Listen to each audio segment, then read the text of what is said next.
예, 2부 시작하겠습니다. 잠시 쉬는 동안에 오리안연구원이 여러 가지 그 컨디션 조절을 했는데 하여튼 그 앞에서 좀 했지만 내용을 보면 좀 오늘 좀 빠르게 진행을 하다 보니까 좀 데이터 같은 거 재밌는 거 있는데 놓친 것도 있는 것 같은데 여하튼 지금부터 일본 얘기 좀 해볼게요. 네. 일본이 먼저 성숙됐으니까 한국을 미리를 볼 수 있잖아요. 네네. 지금 뭐 매크로도 전세가 일본화 된다는 네. 얘기도 있었고 네. 대우증권 전 홍성구 사장님이 썼던 책도 있었고 또 네. 최근에 우리나라 금리 같은 것도 굉장히 일본화되고 당연히 내수도 비슷해질 것 같고 유통주들도 비슷해질 것 같거든. 근데 일본이 이게 난 되게 재밌었는데 어떻게 네. 됐었죠 일본이? 일본이 편의점이 여기도 계속 포화라고 하다가 26페이지에 보시면은 지금 2018년도 2월 말 기준으로 58,455개 점포를 기록을 했는데 저희가 2017년도에 이제 패밀리마트 탐방을 갔을 때 이제 말씀을 하시기를 그러니까 우리 이퀄 일본인데 우리가 4만 개 때도 포화라고 했고 5만 개 때도 포화라고 했는데 이번에는 진짜 포화인 것 같다. 6만 개까지 내면은 이제 끝일 것 같다. 라고 하셨었어요. 근데 실제로 이제 그때가 5만 8천 개였는데 1년이 지나고 455개 정도만 순증하는 데 그쳤습니다. 근데 이런 정도면은 거의 최근 10년간 최저치로 이제 순증했다고 보시면 될 것 같고요. 예. 지금 우리나라가 업체당 1년에 한 600개 정도씩 순증하거든요. 근데 일본 전체 편의점 시장이 이제 450개 정도 순증했다는 거는 정말 작게 순증을 한 거고요. 그래서 과거에는 뭐 7만 개, 8만 개까지 출점 가능하다고 예상했지만은 이제는 불가능할 것이다. 거기다가 이제 인력이 없어서요. 이제 일할 사람 구하는 것도 힘들어지고 있거든요. 그래서 폐점도 조금씩 나오고 있어서 출점을 좀 신중하게 하고 있는 추세다. 라고 보시면 되겠습니다. 근데 재밌는 거는 앞서 이제 말씀드린 본부 임차 비중이 좀 높은 업체들의 순증수가 상대적으로 좀 더 양호했고요. 그래서 최근 10년 동안 일본의 이제 전체 편의점 시장의 연평균 성장률을 보면은 한 3%가량 성장을 했습니다. 근데 세븐일레븐과 로손이 5% 가까이 되는 성장률을 기록을 점포수 성장률을 기록을 했거든요. 근데 얘네들의 특징이 뭐냐면은 재밌게도 본부 임차 비중이 지금 70-80%가 되는 수준이에요. 그러니까 그 말인즉슨 계약이 만료가 되어도 중요한 상권의 점포를 경쟁사한테 안 뺏기고서 이제 유지를 해왔다라는 게. 여기서 잘 못하는 애들 있으면 쫓아낼 수도 있는 거야 본부 임차는? 네. 그러니까 본부 임차는 임차권이 본부한테 있기 때문에 점주가 마음에 안 들면 이제 바꿀 수 있는 거고요. 그러니까. 반대로 이제 점주 임차는 나 GS25 마음에 안 들어. 그럼 제가 CU로 바꿀 수 있는 거고. 고차이니까. 그 차이입니다. 그래서 일본도 재밌게도 본부 임차 계약이 이제 점포가 포화에 들어가고 나서부터는 이쪽이 오히려 안정적으로 성장을 해왔다라는 거고.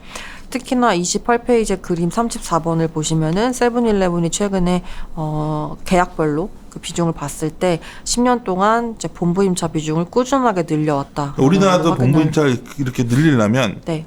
본사가 상당한 자산을 갖고 있거나 네네. 돈이 있어야 되잖아. 근데 네. 그럴 수가 있어 지금 우리는. 그 작업을 GS 리테일이 지난 5년 동안 해왔고요. 해온 거야? 네, 그래서 항상 판관비가 BJF 리테일보다 조금 더 높았던 게 이제 그 작업들이 들어갔었거든요. 그러니까 네. 실질적으로 성장기에는 생각보다 이익이 패밀리마트가 부담스러울 수 있죠. 왜냐하면 월세도 내야 되고. 그래서 저희도 항상 편의점 그때 말씀드릴 때 BJF가 더 좋다라고 말씀드렸던 게 그 이유 때문이었거든요. 근데 지금 같은 상황에서는 오히려 역으로 이게 장점으로 작용해서 제가 GS 리테일 탑픽으로 말씀드리는 건 거의 처음이에요. 네.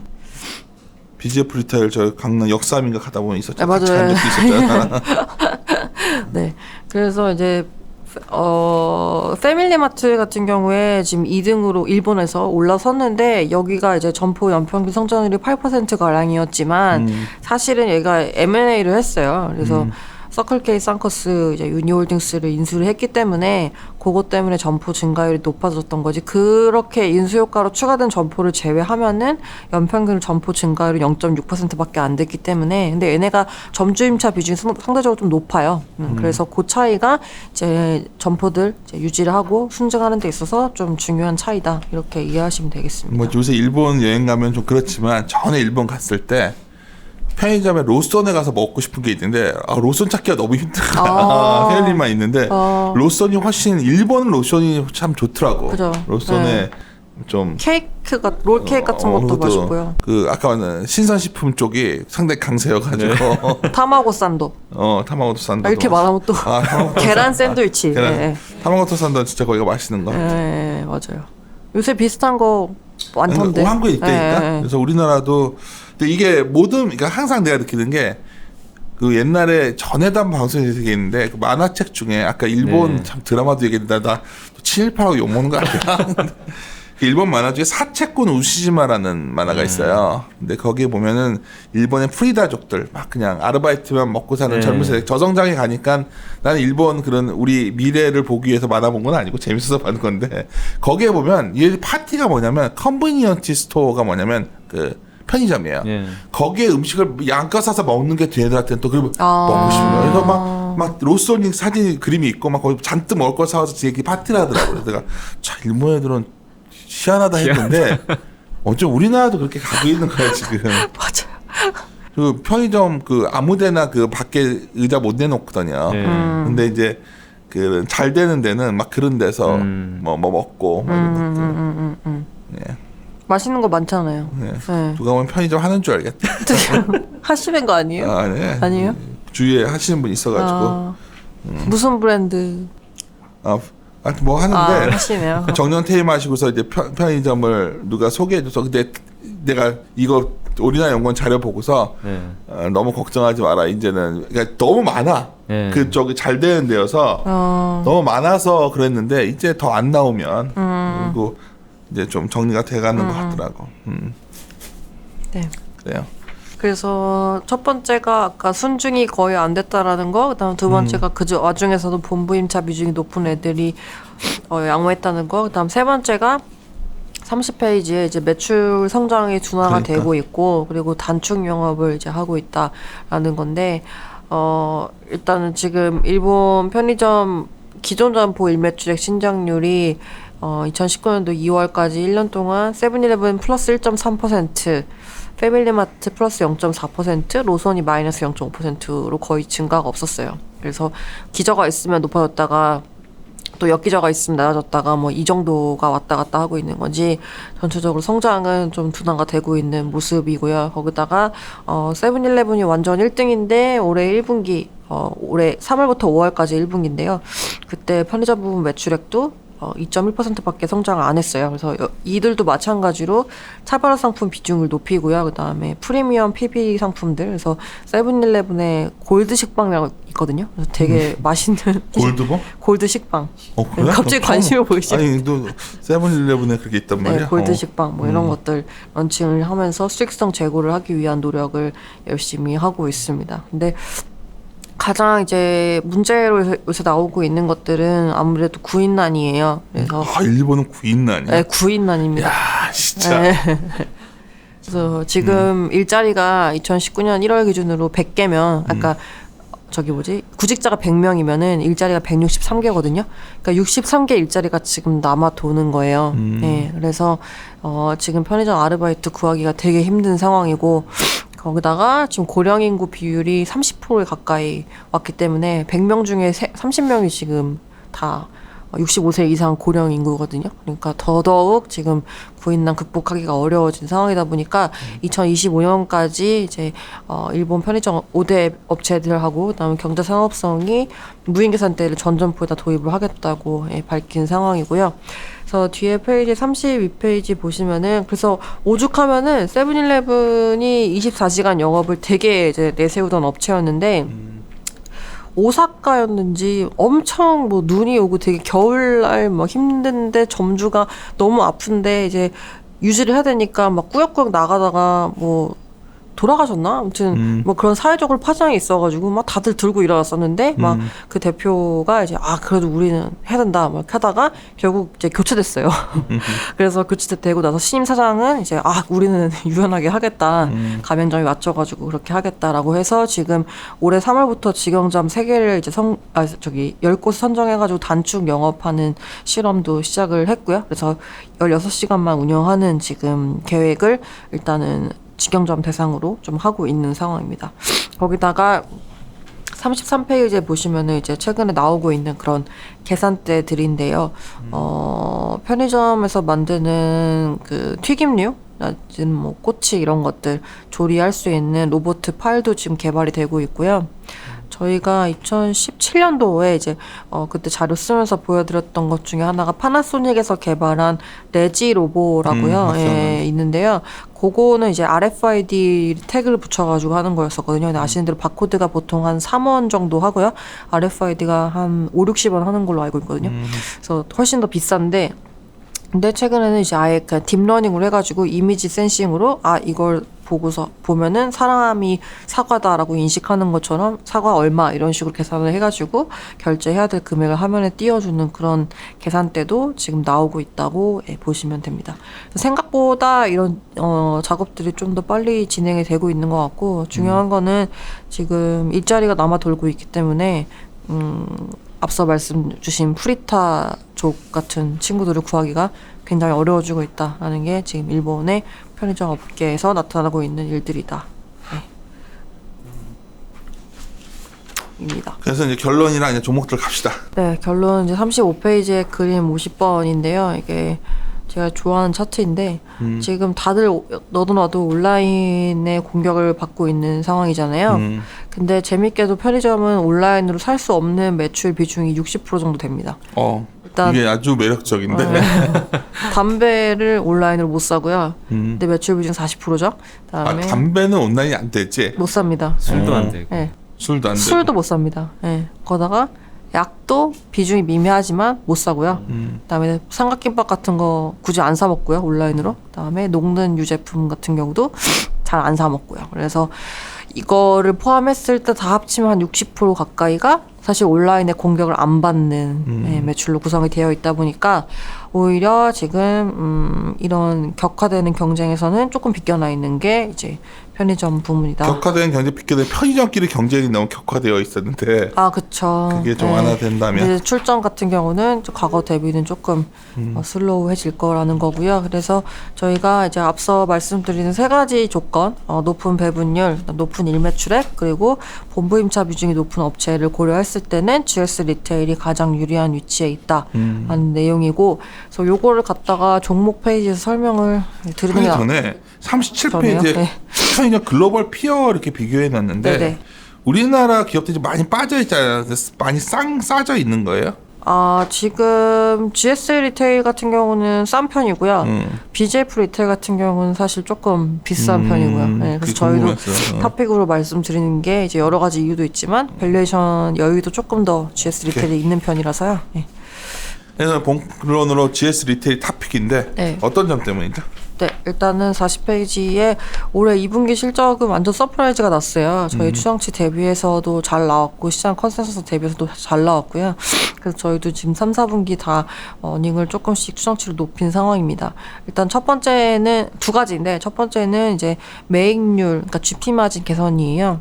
이게 어떤 거냐면은 편의점에서도 새우깡을 이제 팔고 슈퍼도 새우깡을 팔잖아요. 근데 그걸 갖다가 매입을 하는 거를 옛날에 따로따로 했었어요. 그러니까 예를 들어서 편의점은 그걸 70원에 가져왔다면 슈퍼는 알고 보니까 뭐 40원에 갖고 오고 있었던 거예요. 근데 그걸 통합해서 하면 훨씬 더 이제 규모 경제 나니까 더 유리한 가격을 가져올 수 있다 보니 그거를 통합을 해가지고 올해 계약을 마무리 지은 게 4월 달에 마무리가 지었거든요. 그것 때문에 1분기에 이제 매출 총이익률이 편의점 부분에서 50bp 개선이 됐고 2분기는 70bp가 개선이 됐습니다.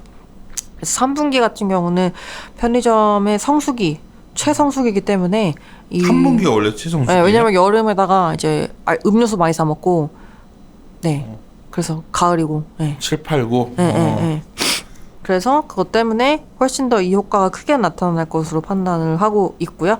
그래서 이게 보통 1년 계약이기 때문에 내년에도 이제 4월에 마무리를 해야 될 텐데 한 번 낮춰놓은 걸 또 다시 올리기는 되게 어려운 거고요. 그리고 지금 유통업체 중에서 성장하는 업체가 편의점밖에 없기 때문에 지금 협상력에 있어서도 음식료 업체들보다도 지금 편의점 업체들이 조금 더 우위에 있다 이렇게 보시면 되겠습니다. 다음 두 번째는 출점인데 두 번째 단락에 나와 있는 것처럼 앞서 말씀드린 일단 재계약 시장에서 유리하다는 것과 앞서 이제 일매출액이라든지 배분율 때문에 실제로 넘어오는 점포들이 더 많은 걸로 확인이 되고 있고요. 그래서 원래는 회사 측에서 올해 줬던 가이던스가 연간으로 600개 순증을 얘기를 했었는데 지금은 그거보다 조금 더 될 것 같다라고 말씀하고 계신 상황이고, 옛날에는 이제 GS 리테일에서 넘어가는 거랑 그다음에 GS 리테일로 넘어오는 거랑 숫자가 비슷했는데 지금은 GS 리테일로 넘어오는 것들의 숫자가 훨씬 더 큰 걸로 이미 이렇게 많이 넘어와요? 파악이 되고 있습니다. 그래서 하반기에 수출점을 조금 더 근데 세게 궁금한 보는 게 게 처음에 이마트 25이 생겼을 때 되게 깨끗해 보이고 뭔가 막 좋아 보였는데 네네. 이게 편의점이 더 많아야 얘들이 확실히 더 많은 그 MD들이 좋은 네네네네네네네네. 물건을 할 수 있는 거지. 네네네네. 그러니까 GS25시에 제일 많이 있는 거지 종류가. 네네. 지금 이마트 24를 하는 거가 이점이 뭐냐면은 여기는 앞서 말씀드린 7대3, 8대2 이런 배분율이 아니라 월 회비예요. 한 달에 뭐 150만 원, 한 달에 100만 원 이런 식으로 내고 땡이에요. 그럼 이마트 24 되게 좋은 거네. 그러니까 매출액이 크면 되게 유리한 거죠. 예, 그렇게 할 수가 있는데, 근데 문제가 이제 이마트 24 하시는 분들이 다 공통적으로 토로하시는 불만이 뭐냐면은 FF 구색이 너무 부족하다. 그거 말한 예, 거야. 예. 그러니까 구성 물품이 네, 네. 맞아요. 도시락 이런 거 뭐 딱히 떠오르시는 거 없잖아요. 네. 예. 그래서 노브랜드 갖다가 팔려고 했었는데, 노브레들 많이 가 있고 이미. 예, 예. 네. 그거 이제 또 이제 겹치지 않게 하려고 하고 있고, 그래서 결국에 다시 또 바꾸시는 분들도 있고요. 예. 근데 또 뭐 가지각색이라서 예, 다 이제 개인의 그런 상황이나 조건에 맞추시겠지만은 저희가 봤을 때는 이제 FF 구색이 확실하게 지금 있는 거는 GS 리테일이 그러하다 라는 것입니다. 그래서 올해 3, 4분기도 저희가 좋은 실적을 예상을 하고 있고요. 랄라블라가 H&B 스토어가 이제 그동안의 실적을 많이 까먹는 요인으로 작용을 했었는데, 맞아, 여기 랄라블라. 네. 근데 이제 기저효과도 있고 부진 점포를 폐점을 하다 보니까 오히려 지금 기존점 신장률이 2분기에 플러스 7%가 나왔고요. 예. 그래서 지금 점포 폐점하는 것도 부진 점포를 닫다 보니까 오히려 기존 점포들이 성장률이 괜찮은 애들이 있어가지고 폐점은 조금 줄어들 수는 있을 것 같아요. 나는 편의점보다 올리브영 정말 많이 가는 것 같아. 올리브영요. 올리브영 예. 많이 가죠. 올리브영 저도 저도 진짜 화장품 많이 살 때 거기서 사거든요. 뭐 사세요? 거기 이름 뭐 그 남성 브랜드가 딱 있잖아요. 화장품 써? 쓰죠. 그래? 아니 왜 그러세요? 아니 나는 거기 가면은 나도 뭐 젤 같은 거 사러도 가고. 왁스? 거기 먹고. 보면 남성 코너가 또 돼 있어가지고 거기서 저 이제 좀 약간 반복 구매 나는 거기 뭐 많이 눈 하거든요. 같은 거 이렇게 안대하고 잘 때 쓰는 거, 그리고 뭐 안경 닦는 거. 그다음에 거기 이렇게 마른 거 파는 거 있어. 그러니까 칼로리 거의 없는 음식들. 왜? 나도 다이어트 하려고 노력하고 있어. 곤약 젤리 이런 먹을만해. 거. 그 닭고기처럼 돼 있는 거 그거. 그래서 내가 그래서 가끔 사서 먹는데. 그럼 올리브영 가면 뭐가 좋냐면 이렇게 조그만 박스에다 뭐 잔뜩 사갖고 네. 나오면 경품도 줘. 근데 올리브영은 내 농담처럼 말했지만 꽤 경쟁력이 있는 것 같아서 점점 확대되는 것 같아 품목이. 맞아요. 네. 처음에 이제 화장품으로 시작했지만 지금 식품으로도 확대가 되고. 나는 다 섞여질 것 같다는 느낌도 좀 네. 있거든요. 이런 것들이 통합돼 가면서. 맞아요. 네. 그래서 일본도 드럭스토어 형태가 원래 그러니까 원래 랄라블라인가? 그게 원래 왓슨이 되게 좋았거든. 홍콩 같은 데 가면 왓슨에서 약 팔고 그러면 맞아요. 거기다 다 사고 네. 그랬었는데 화장품이랑 랄라블라가 너무 이상해. 진짜 이름을 누가 네? 그거 그건 지셨던 분 잘 누구예요? 모르겠어요. 랄라블라. 네. 랄라블라. 저번 진짜 웃겨가지고 저 뭐냐 막. 블라블라. 네.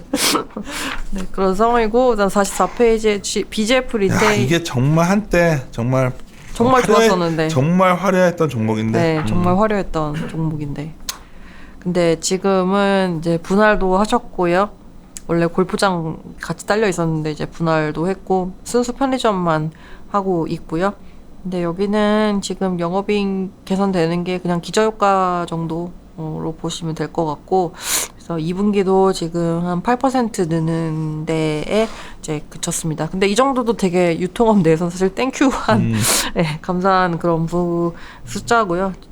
GS 리테일 같은 경우 참고로 지금 2분기 영업이익률이 거의 38%가량 증가했기 때문에 차이가 조금 나고 있고요. 그래서 여기도 지금 고마진 카테고리 늘리기 위해서 뭐 샌드위치, 튀김, 샐러드 뭐 이렇게 수익성 좋은 제품들 많이 강화를 하고 있는 상황이고, 근데 앞서 말씀드린 것처럼 여기는 점주임차 비중이 좀 높은 편이에요. 그래서 GS 리테일 대비해서, 그래서 점주가 오히려 지금 주도권을 가지고 있는 점포들이 많기 때문에 옛날엔 좋았어요. 판관비가 많이 안 들어갔으니까. 근데 이제 자기네 브랜드만 빌려주는 거고 네, 그게 이제 장사하게 해줬던 거지 뭐. 어려워지다 보니까 저희가 봤을 때는 밸류에이션도 조금 더 비싸고, 그래서 오히려 GS 리테일을 탑픽으로 말씀을 드리고 있고, 그다음에 위쿡이라고 48페이지에 이게 상당히 재밌죠, 위쿡. 우리나라에도 공유 주방 업체가 있습니다. 네.